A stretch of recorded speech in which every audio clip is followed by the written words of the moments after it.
자, 안녕하세요. 안녕하세요. 네, 법교 담당하고 있는 김희영입니다. 자, 우리 그런 소리 들어보셨을 거예요. 아, 저 사람 너무너무 착해서 법 없이도 살 수 있다. 이런 얘기 들어보셨을 거예요. 근데 법 없이 사는 거는 법을 알아야지 사는 겁니다. 법을 알아야 법을 지키면서 사는 거죠. 법을 몰라. 그러면 나도 모르게 범법행위를 할 수 있다는 거죠. 특히 우리 의료인들이요.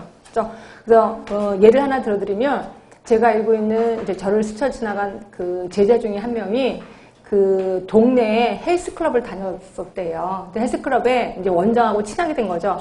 근데 헬스클럽의 원장들은 그 대회를 나가나 봐요. 대회를 나가는데 이제 60이 이런 대회를 나가는데 그 나가기 전에 단백질을 먹기만 하는 게 아니라 주사도 맞는데요. 근데 그 주사를 맞는데 혈관 주사로 맞기도 하고 혈액 근육 주사로 맞기도 하는데 혈관 주사를 맞을 때는 근육 주사는 자기네들이 알아서 맞는데요. 그 사람들이. 근데 혈관 주사를 맞을 때는 맞을 수가 없잖아요. 그럼 병원에 가야 되는데 의사들이 또 돈을 되게 비싸게 들으나 봐.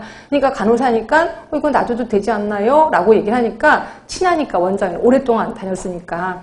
그래서 놔주기 시작을 했다는 거예요. 정말 불법인지 자기는 몰랐다는 거죠. 그럼 자기는 놀 수 있으니까 자기 잘 노니까. 그래서 그거를 계속 놔주다가 그거를 본 다른 원장이 그런 게 있어? 라고 해서 신고를 해버린 거예요. 그래서 그 원장도 걸리고 이 친구도 걸린 거예요. 그래서 뜬금없이 자기는 착한 일만 했었는데 왜 자기가 걸리냐고 정말 몰랐다고. 그러니까 모르는 게 자랑은 아니죠. 그래서 면허증 취소되고 되게 크게까지 간 적이 있었습니다. 그러니까 이런 거예요. 그러니까 우리가 근데 의사들은 똑같이 법을 잘 알아요. 법을 오랫동안 기억을 하더라고요. 워낙 몸을 사리는 아이들이라서 그런지. 근데 우리 간호사들은 잘 몰라요. 그리고 그냥 나는 병원에서 의사들이 하라는 대로 오더만 내렸고 그거대로 수행했던 그런 버릇이 있어서 나름대로 법을 잘 모르는 경우가 되게 많아. 그래서 오히려 당하는 거는 그래서 법정 앞에 쓰는 거는 꼭 의사가 아닌 간호사만 쓰게 된다는 거죠. 그래서 저는 맨날 법은 생활화해야 된다라는 말을 정말 자주 하고 있습니다. 법을 모르면 진짜 당하는 게 우리라고 생각하시면 돼요. 그래서 우리가 국가고시 대비해서 법을 공부하는 것뿐이 아니라 앞으로 사회생활을 할 때 반드시 필요한 게 법이라는 거죠. 그래서 법은 제가 조금 할 때 책대로 안 하고 앞뒤를 막 뒤집어서 하기도 할 겁니다. 이렇게 해서 여러분들 머릿속에 좀 오랫동안 남아있게끔 그래서 법의 생활화를 좀 주장할 거다 이렇게 생각하시면 될 것 같고요.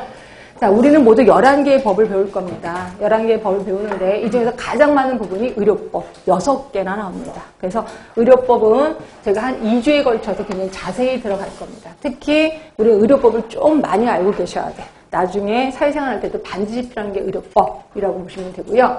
근데 감염병 예방법 이거는 2개 정도 나오거든요. 근데 이거는 배우면 지역사회도 좀 도움이 돼요. 그래서 이것도 제가 좀 자세히 들어갈 거고요. 검역법 같은 경우는 혹시 여러분들 보건복지부에도 우리가 일할 수 있는 건 아시나요? 보건복지부 하면은 혹시 인천공항 또는 부산항 그래서 인천공항에서 제복 입고 일하는 사람들이 있거든요. 검역관이라고 해서요. 이거 우리 간호사도 할 수 있거든요. 이거 되게 좋습니다. 우리 간호사들은 몇 교대예요? 몇 교대? 3교대. 근데 지금 요새 2교대로 가고 있는 건 아시나요? 2교대로 점점 가고 있어요. 2교대가 안 좋을 것 같아요? 괜찮습니다. 왜냐면 시간을 그만큼 우리가 활용할 수가 있다는 거죠. 물론 일할 때는 힘들지만 쉴 때는 엄청 좋거든요. 그런데 검역관들은 2교대입니다. 2교대. 그죠? 근데 우리는 3교대 미친 듯이 뛰어다니면서 3교대죠. 근데 검역관들은 룰루루 거리면서 2교대예요. 그래서 해볼만 하다니까요. 그래서 물론 월급은 간호사도 조금 받긴 해요. 근데 아주 해볼만 합니다. 그래서 만약에 보건복지부를 노리고 있다면 검역법 이거 좀 공부하시는 게 좋습니다. 그래서 지금부터라도 여러분들의 미래를 미리 생각해서 하시는 것도 되게 좋아요. 그래서 이것도 제가 추천해 드리는 거고요. 자, 후천서 면역결핍증 예방법 이거 한 문제 정도 나오고 아주 쉽습니다. 이것도 아주 법이 좀 짧고요. 이것도 금방 지나갈 거고요. 그다음에 이제 국민건강보험법 그래서 이거는 실생활에도 굉장히 도움이 되는 법이거든요. 그런데 2개밖에 안 나오는데 제가 이거를 좀 자세히 할 겁니다. 왜냐하면 실생활에 도움이 되기 때문에 나중에 여러분들 병원에 가서도 많이 활용을 하는 게 이거예요. 그래서 이것도 좀 깊게 들어갈 거고 그다음에 이제 지역보건법하고 국민건강증진법 얘네 2개는 짝을 져갖고 지역사회 간호학에 굉장히 도움이 많이 되는 법이거든요. 그래서 각각 얘는 2문제, 얘는 1문제인데 이것도 제가 좀 깊게 들어가긴 할 겁니다. 그 다음에 마약류 관리에 관한 법은 되게 어려워요. 여러분들 이것만 하면 막 머리를 쥐어 뜯더라고요. 되게 어려운가 봐. 그래서 그런지 2문제 나옵니다. 보통 1문제로 끝나기도 하는데 2문제 정도 나오고요. 요거는 어렵기 때문에 제가 이제 그렇게 많이는 하지는 않고 꼭 나올 거 부분만 좀 하도록 하겠습니다. 나올 거 부분만. 그 다음에 이제 응급의료. 자, 요거는 우리 사회생활 하는데 아주 좋아요. 우리 나중에 이제 응급실 갈 수도 있잖아요. 이럴 때 좀 몸살이는 용으로 되게 좋은 게 요 법이거든요. 그래서 저도 요 법은 좀 자세히 하겠습니다. 이것도 자세히 할 거고. 이제 보건의료 기본법 말 그대로 기본이에요. 그래서 한 문제 정도 나오고, 이것도 제가 나올 것만 좀 하도록 하겠습니다. 그다음에 혈액관리법도 그렇게 중요하진 않아서 이것도 제가 나올 것만 하도록 하겠습니다. 다시 한번 정리해드리면 실생활에 도움이 되는 법이 의료법 도움이 되고요. 감염병 도움이 되고요. 국민건강보험법 도움이 될 거고 응급의료에 관한 법, 요 4개가 우리 실생활에 굉장히 도움이 많이 되는 법이에요. 자, 그리고 다른 과목과 연계되는 게 이제 지역보험법, 국민건강증진법, 그 다음에 감염병 예방법, 그리고 국민건강보험법. 요 또 4개가 다른 특히 지역세랑 좀 연관이 되는 법이다. 그래서 이것도 역시 자세히 들어갈 거다라고 보시면 되고요. 나머지는 이제 중요한 것 부분만. 의료법은 당연히 기본으로 해야 되는 거고요. 네, 그런 식으로 좀 하도록 하겠습니다.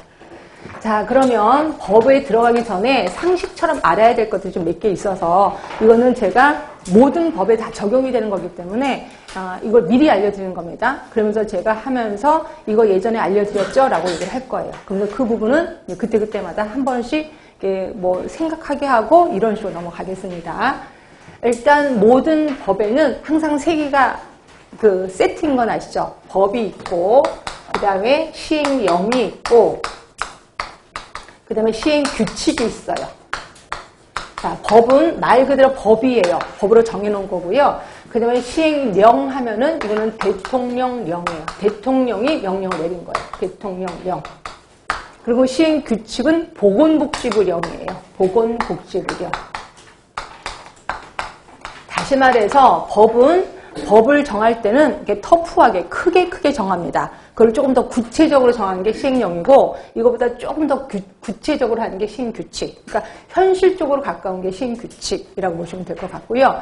그러면 대부분 우리 국가고시의 문제는 법의 내용이 시험에 주로 나옵니다. 주로 나오고 가끔 가다가 령 규칙의 내용이 나오기도 해요. 그래서 제가 령 규칙의 내용에 나왔던 것들은 알려드릴 겁니다. 근데 그거 외에는 굳이 령이나 규칙을 할 필요가 없는 거죠. 그래서 우리 책에도 네모 박스로 되어 있는 건 대부분 령이나 규칙 중요한 거기 때문에 제가 이렇게 해놓은 거고 나머지는 거의 법 위주로 나갈 거다 하시면 되고요. 그리고 제가 하도 우리 법책이 너무 두껍다 보니까 너무 두꺼우면 여러분들이 아예 나 공부하기 싫어요 라고 막 질색을 한대요. 그래서 좀 줄였거든요. 줄였는데 그 중에 하나가 대부분 뭘 줄였냐면 뒷부분에 나오는 그러니까 모든 법의 뒤에는 어떤 그 벌칙이 나와요. 벌칙. 근데 벌칙이 대부분 우리 쪽에서 안 나오더라고요. 그래서 제가 벌칙은 과감하게 그냥 없애버렸습니다. 그래서 혹시라도 벌칙 같은 게 궁금하시면 나중에 이제 찾아보는 방법을 알려드리긴 하겠습니다. 근데 하여튼 벌칙 부분을 좀 뺐다라고 보시면 되고요. 그래서 요 3개가 있다는 걸 좀 알아두시고, 그 다음에 모든 법에는 기본 계획이라는 게 있습니다. 기본 계획. 기본 계획이기 때문에 누가 짜냐면 높은 사람이 짜요. 높은 사람, 대통령? 아니요. 그 밑에 분인 보건복지부 장관이 짭니다. 보건복지부 장관이 기본 계획을 짜요. 몇 년에 한 번씩 짜냐면 대부분 5년에 한 번씩 짭니다. 5년에 한 번씩. 그리고 이거를 그 밑으로 내려요. 자, 밑이 누구냐면 시도지사. 그러면 시도지사가 장관의 기본 계획을 근거로 자기 시, 자기 도의 실행 계획을 짭니다. 그리고 이거를 몇 년에 한 번씩 짜냐면 매년 짭니다. 매년.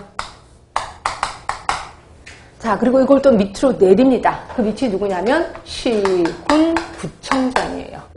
자, 여기서 하나 걱정돼서 물어보는 건데 시도지사의 시하고 시군구청장의 시하고 같은 사람일까요? 다른 사람일까요? 당연히 다른 사람이죠. 시도지사의 시는 서울특별시의 시장을 얘기하는 거고요. 여기 시군구청장의 시는 뭐 안양시, 용인시, 조그만 시 시장을 얘기한다. 이렇게 보시면 돼. 그럼 시군구청장은 장관의 기본계획, 시도지사의 실행계획을 근거로 자기 시, 자기 군, 자기 구의 실행계획을 또 짭니다. 그리고 이것도 역시 매년 짭니다. 결국 모든 우리나라의 계획서는 위의 뜻이 밑으로 내려갑니다. 그래서 이걸 좀 어려운 말로 상의 4달씩의 계획서입니다. 자, 그래서 제가 11개의 법을 배우는데 11개의 법 중에서 10개가 대부분 상위 하달씩의 계획서예요. 이 중에서 한 가지 계획서만 밑에서 위로 거꾸로 올라갑니다. 그게 무슨 법이냐면 지역보건법. 지역보건법에 나와 있는 지역보건의료계획서라고 있거든요. 지역보건의료계획서. 지역보건의료계획서만이 밑에서 위로 올라갑니다. 그래서 이것만이 하의 상달식의 계획서다. 그래서 시험 문제 많이 나오는 게 이겁니다. 지역보건의료계획서. 이거는 지역사에도 많이 나오고 또 법에서도 많이 나오고 이렇게 보시면 돼요. 그러니까 저거는 꼭 알고 계셔야 된다. 나머지는 기본계획이구나. 5년에 한 번씩 짜는구나. 뭐 이런 식으로 통합을 치고 제가 넘어갈 겁니다. 그래서 법을 하려면 이런 거 시도지사 누군지 시군구청장 누군지 이런 것도 좀 알아두시는 게 좋을 것 같아요. 그래서 이제 대강 법에 대해서 한번 훑어봤고요. 자, 그 다음에 이것도 50분 수업하고 10분 쉬고 50분 하고 10분 쉬는데 역시 맨 처음에 이론 하겠습니다. 이론하고 제가 또 나눠드린 거 괄호놓기 있는 거 아시죠? 나눠드린 거 괄호놓기 할 거고 그 다음에 시작할 때 이제 그 필수 문제 풀 거고요. 처음에 필수 문제 풀고 또 다시 이론하고 그다음에 괄호놓기 하고 이런 식으로 똑같이 하겠습니다. 이렇게 하시고요. 자, 그래서 뭐 법규는 하다 보니까 조금 말씀을 좀 많이 해주시는 게 좋아. 제가 이제 뭐 물어보면 대답을 해주시는 게 훨씬 입에 있고 좋습니다. 그래서 대답을 좀 해주시고요. 대답을 안 해주시면 졸고 있구나 이렇게 알게 됐습니다. 그래서 저는 예전 같으면 조는 사람 다 깨고 일어나세요. 바깥에 나가서 세수하고 오세요. 뭐 이런 얘기도 했었었는데 이제 뭐라고 그러시더라고요. 너무 그렇게 하면 학원을 떠난다 이렇게 얘기를 하셔서 제가 그렇게까지는 하진 않겠고 하여튼 조시면 안 됩니다. 지금 보는데 벌써 눈들이 가기 시작했는데 하여튼 하도록 하겠습니다. 자, 볼게요. 먼저 제가 전체적으로 훑어드리고 그 다음에 그거에 관련된 거를 줄을 치겠습니다. 그러니까 처음에 할 때는 여러분 제 말을 좀 들어주셨으면 좋겠습니다. 자, 의료법 하면 제일 먼저 나오는 게 의료인이 나와요. 의료인. 자, 의료인 5사람밖에 없습니다. 누굴까요? 의사, 또 치과의사, 또 한의사, 또 조산사, 그리고 간호사. 요 5사람입니다. 자, 요 5사람 면허일까요? 자격일까요? 네, 면허입니다. 면허하고 자격은 다른 겁니다. 면허는 조금 더 특출한 사람한테 주는 게 면허고 자격은 이거보다 조금 낮은 레벨의 자격이다. 이렇게 보시면 돼요. 하여튼 면허를 줍니다. 누구의 면허를 받을까요? 보건복지부 장관의 면허를 받습니다. 자, 장관이 그냥 면허 주나요? 아니죠. 시험을 봐야 되겠죠. 네, 시험을 봅니다. 국시를 봐요. 시험을 보는데 자, 시험 1년에 몇 번? 1년에 1회 이상입니다. 1회 이상. 그래서 예전에 2번 본 적도 있어요. 의대 애들이 50%가 떨어져갖고 그 나머지 50%를 살리기 위해서 한 번 더 시험 본 적이 있다. 이렇게 보시면 되고요. 미국 같은 경우 8번 봅니다. 1년에. 앵클렉스라고 들어보셨죠? 8번 봅니다. 근데 우리는 한 번 본다. 그러니까 이제 원래는 법에는 1회 이상이라고 되어 있는 거고요. 그래서 이제 국시 시험을 보는데 그러면 시험을 볼 자격이 있는 사람이 있어요. 아무나 시험 볼 자격이 있는 건 아니죠. 자, 누가 시험 볼 자격이 있을까요? 응? 네, 간호대학을 졸업해야 되겠지. 간호대학을 졸업해야 돼. 졸업한 자. 그치? 자, 그런데 내가 한국에 있는 간호대학을 졸업했어. 그럼 당연히 시험 볼 자격이 주어집니다. 근데 내가 외국의 대학을 졸업해서 미국에 있는 대학을 졸업한 거야. 간호대학을 졸업했어요. 그럼 이 사람은 미국이니까 선진국이니까 우리나라에 오면 바로 어때요? 자격 우리 미국 간호사는 우리나라에 한국 간호사 할 수 있을까 없을까? 안 되는 건 아시죠? 그러면 미국 졸업을 했고 미국 학교를 졸업했고 미국의 간호사 면허를 갖고 있어. 그렇죠? 이게 간호사예요. 이 사람은 우리나라에 와서 다시 국시를 봐야 돼요. 그렇죠? 다시 국시를 봐서 합격을 하면 그때서야 우리나라 면허를 딸 수 있다. 그런데 의료인 중에 자, 의사, 치과에서 한의사는 외국의 예를 들어서 미국의 의사면허를 갖고 있어요. 그럼 한국에 오면 바로 국시를 보는 게 아니에요. 또 뭐냐면 예비시험이라는 걸 또 봐야 돼요. 예비시험이 1차도 있고 2차도 있습니다. 이 2개를 다 통과해야 그 다음에 국가고시를 볼 자격이 주어진다. 이렇게 보시면 되고요. 그럼 예비시험이 뭔데요? 한국말이라면서요. 한국말. 한국말을 네가 얼마나 잘하는데 이걸 보는 게 예비시험인데 얼마나 어려운지 한국 사람도 떨어지는 정도로 어렵대요. 이게. 근데 우리 간호사들은 예비시험 없습니다. 예비시험 없이 바로 국가시험을 볼 수 있다. 이렇게 보시면 돼요. 결국 예비시험이 없는 거는 간호사뿐이 아니라 조산사도 없어요. 그치? 그러니까 여러분들은 의사, 치과에서 한의사라면 외국의 면허를 갖고 있고 예비시험에 합격을 하면 국시를 볼 수 있어요. 그러나 간호사나 조산사는 외국의 면허를 갖고 있는 사람이 국가시험을 볼 수 있다. 이렇게 보시면 돼요. 국가시험 볼 수 있는